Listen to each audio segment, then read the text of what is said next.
Hydrocarbons. So this chapter is the chapter number, I believe, is chapter 12. Sorry, it's unit 13. And hydrocarbons basically deals with compounds that consist of, as the name suggests, carbon and hydrogen.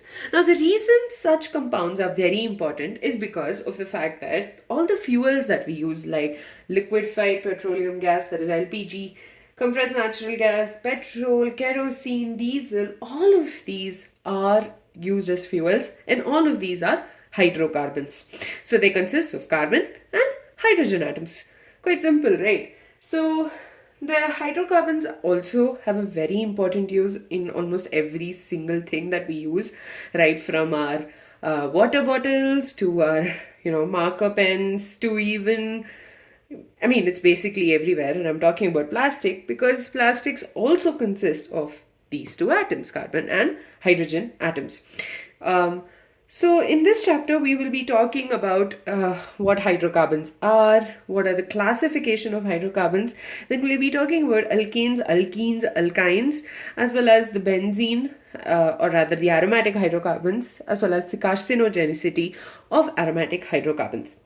But before you delve deep into this chapter, I would suggest that go back to your previous unit, refresh up about all the reaction intermediates. I know you don't have that in the syllabus for 2021-2022. If I'm not wrong, you don't have it for the exam in the end, but revising those basics, especially about IUPAC names, the reaction intermediates, and the types of reactions that take place, that is homolysis and heterolysis, all of that will actually help you understand this chapter much better. Okay. So based on the nature, so let's begin with classification. And based on the nature of the carbon-carbon bond, we have three types: saturated, unsaturated, and aromatic hydrocarbons. So in saturated hydrocarbons, we don't have any double or triple bonds. So they're going to be only single bonds between carbon, and there's only going to be a single bond between carbon and hydrogen, obviously. But here in saturated, it only has a single bond between these two atoms. So saturated is again classified further. Is further classified into open chain and cyclic systems or ring systems.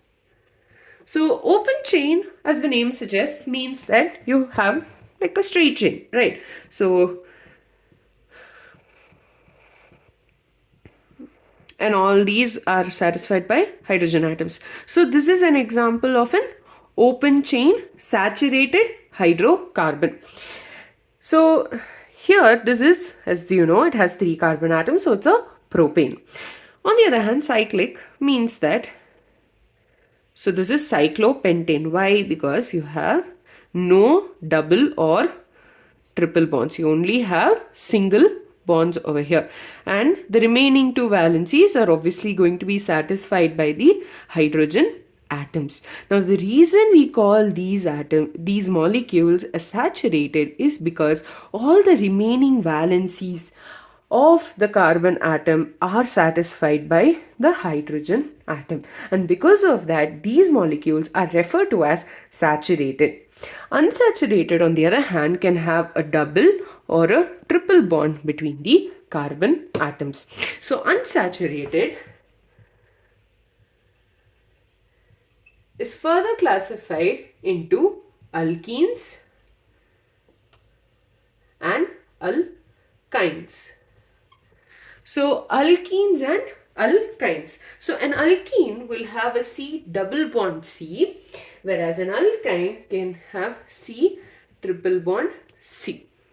Now these unsaturated hydrocarbons can also be cyclic. Okay. The third is aromatic. Now in aromatic, there are actually certain conditions for aromaticity, which we will be talking about at the end of this chapter when we talk about the benzene ring. But what you need to remember for now or understand is that generally benzene is considered aromatic.